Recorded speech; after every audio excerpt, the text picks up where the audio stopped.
Hi, Stoney Rhode, Stoney Rhode Show. Here we are again. Wanted to make this video. I just read something this morning that just really got me going. Let me take a hit here first, just to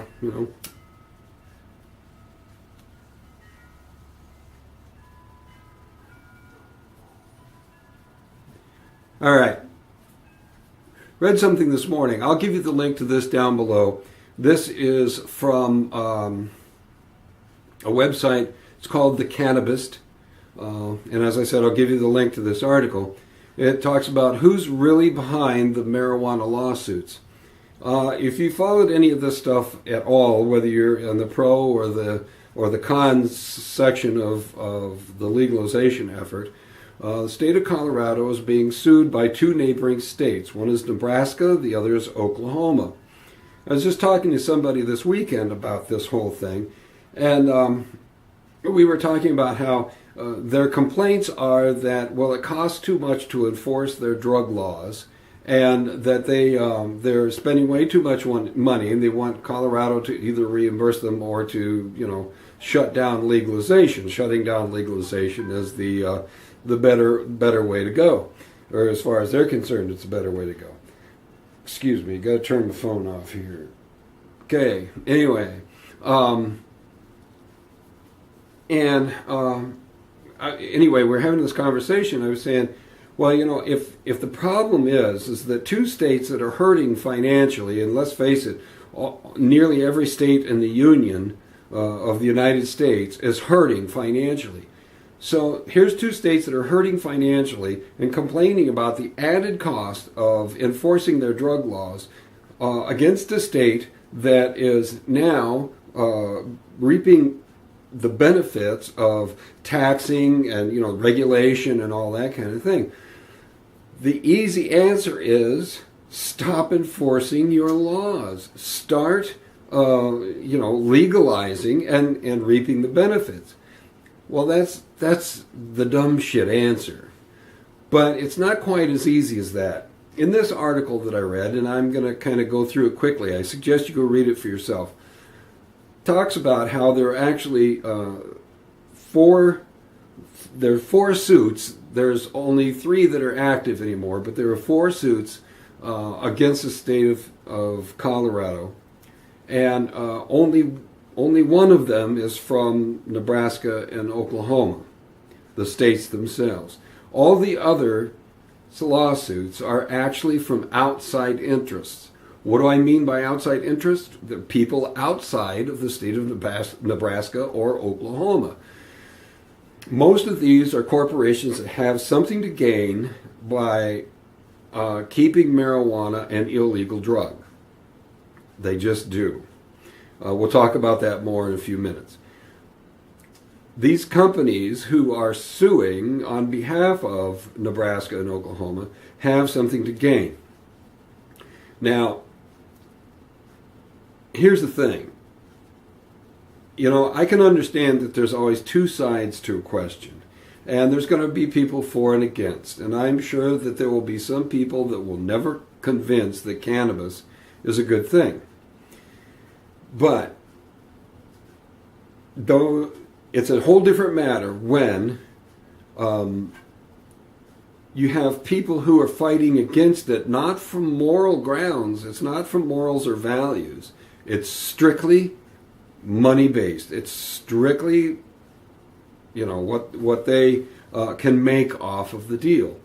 What am I talking about? I'm talking about the pharmaceutical companies. I'm talking about pharmacy chains. I'm talking about people who actually have dealings in illegal drug trade. There's a lot of different folks who would like to make sure that marijuana stays illegal. Oh, the for-profit prisons. Here's a little aside. Many people don't know, most states used to run all their own state penitentiaries and all that. Well, that's not the case anymore.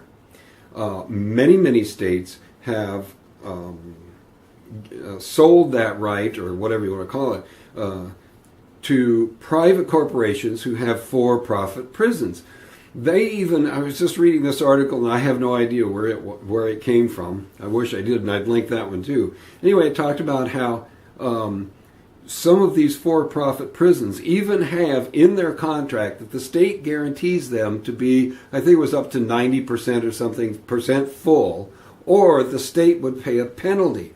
Well, what does that mean? That means that the states, if the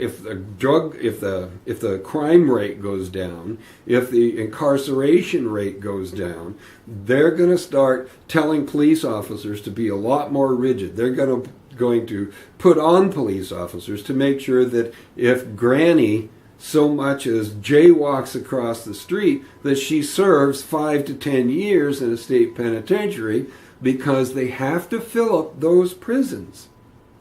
If they don't, they'll be sued. It means that the states will be going to judges and say, you no longer have any discretion in a case. You must give a sentence, probably the mandatory length of sentence in every case.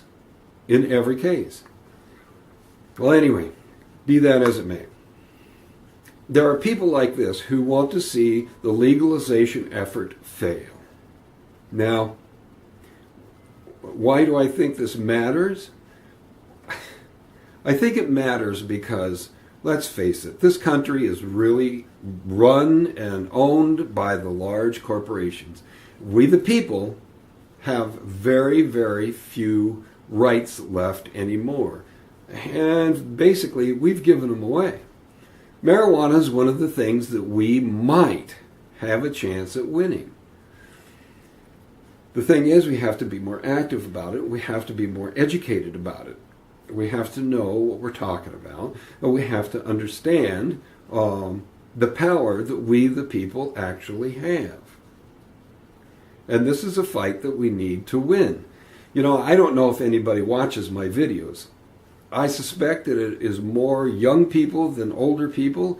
I would say to the young people, if you have a parent or a grandparent that you think could benefit from the consumption of cannabis in some way, whether they have cancer or I don't know what, then please tell them, give them my link, please tell them to come see my videos.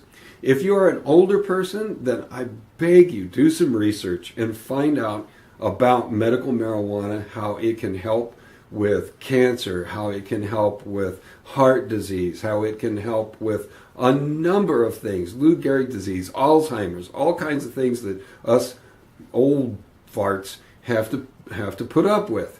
Look into it and find out what the deal is. Why was it made illegal back in the 30s? And I won't get into that whole thing, but that was a whole conspiracy about making money too. Yes, I know, conspiracy. Well, it was. Go do the research, find out what happened. Just do that. Anyway, this is a fight that we might be able to win. And we need to get out there and make our voices heard. These people that want the legalization effort to fail, do you think that the people who make the drugs for chemotherapy, do you think that they want you to be able to grow in your backyard a medicine that will, it might either put your cancer into remission, or it might actually cure you from cancer? Do you think they want you to have that? Do you think that the people who make money off of selling you medication for your child or your grandchild so that they don't have seizures because they're epileptic or something, do you think they want you to be able to grow in your backyard something that might stop that? I could go on and on. Do you think the people that make all those drugs want you to be able to grow it in your backyard? No, they don't. One of the organizations that's got a lot of money towards defeating the legalization thing is CVS pharmacies. They don't want you to grow your pain relief medicine in your backyard. They want to sell you Percocet, Vicodin, well, not Vicodin, but Percocet, Oxycontin, oxycodone, hydrocodone. They want to sell you those drugs. They don't want you to grow it in the backyard. They want to make, $300 a month off of you. What do we want? What do we want as a people, whether we're young or old? Do we want to be able to grow our medicine in the backyard? And instead of spending $300 a month, maybe we spend $3 over the life of the plant in fertilizer and water and whatever we do. Even if it's 30 compared to 300. And depending on the states that have medical marijuana, a lot of them allow you to grow your own. And it depends on the state how many plants you're allowed to grow. What if you could grow in 3 or 4 months enough of your medicine to last you for a full year? And in that time, let's say you spent $30. Let's say you spent $100.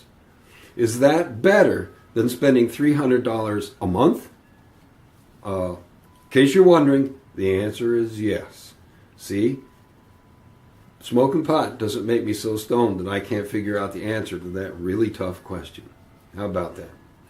Anyway, do you think those people want you to be able to do that? No, they don't. And they are trying to control what you can do for their own profit.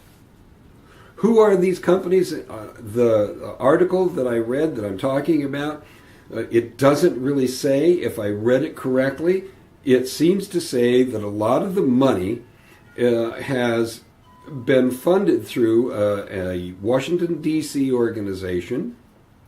And the name of the company, let me look it up here quickly, try to find where the heck is it.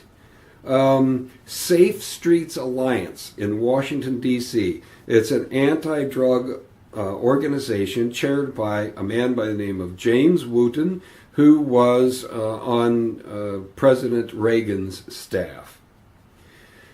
But that's about as far as the trail goes. When people try to research it, this organization seems to have no members other than James Wooten. It is strictly a shell company designed to funnel money from, big pharma companies, big drug organizations that want to sell you their drugs, and the pharmacy and the prisons for profitable prisons. Those people are funneling money through this organization to fight against the whole legalization thing. It's important, people. It's really important that we fight for I won't say our rights, but fight for our freedom. Fight for our freedom to grow our own medicine, whether it's medicine for pain or depression or schizophrenia or whatever. So, to you young people out there, go out and vote. Go out and vote. Tell your state representatives that you want legalization in your state. And if they don't vote for it, you're not going to vote for them. You'll vote for somebody who will. Now, believe me, if just one person calls up, that politician does not care about you. If enough of you call up, he or she will definitely care because they want to keep their job. They want to stay in office. If enough people say, do this, they'll do it just so they can stay in office. I understand why a lot of young people don't get out and vote. From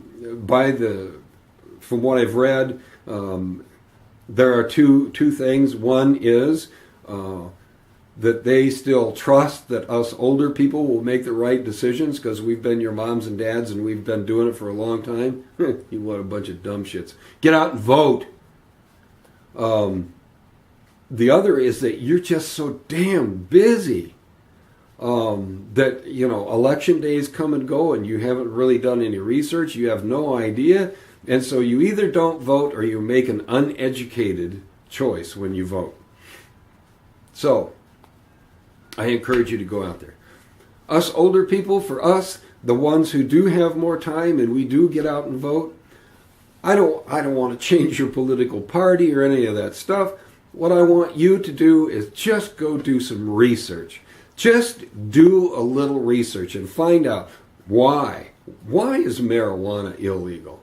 What's the story behind it? Again, I won't get into that, but find out what it is. Find out who the companies are who are against it, who are putting big money into fighting the legalization process. Find out who they are and then ask yourself, why are they doing this? You'll find it's the drug companies, it's the for-profit prisons, it's the pharmacies, it's all the people who don't give a shit about you other than the dollar you put in their pocket. And that's what they want to do. They want to keep putting your dollars in their pocket. And so they're against anything that would allow you to grow your own medication. They don't want it to happen. I know, I'm getting all crazy about this. Well, anyway, I didn't mean to get on my soapbox, but this whole thing has just got me crazy. I can't stand it. Young folks, go vote. Go write letters. You can get on your representatives' websites and write them emails. Older people, make sure you educate yourselves and go out and vote and make your voice heard. So, yeah, that's enough for now. This is the Stoney Rhode Show. This is Stoney Rhode signing off.